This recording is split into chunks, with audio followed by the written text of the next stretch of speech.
حريصنا لن نرضى أبدا ذلتنا يا رسول الله.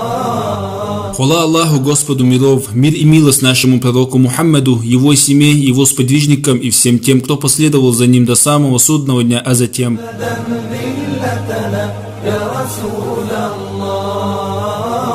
Ассаляму алейкум ва рахматуллахи ва баракатуху, любимые братья и сестры.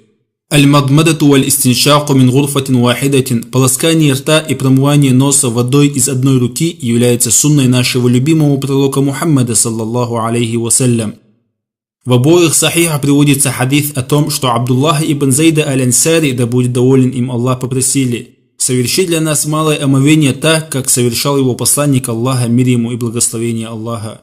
И он велел принести сосуд с водой, и он прополоскал рот и промыл нос водой из одной руки, проделав это трижды.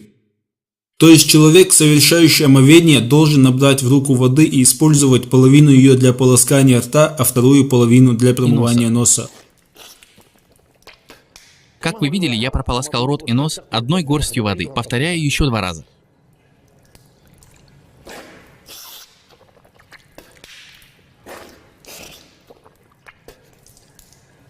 Я взял в правую руку воды, и часть взял в рот, а часть взял в нос. А левой рукой я высморкался. Полоскание рта и промывание носа – легкое дело, необременительное и более достойное для того, кто стремится следовать за посланником Аллаха, мир ему и благословение Аллаха.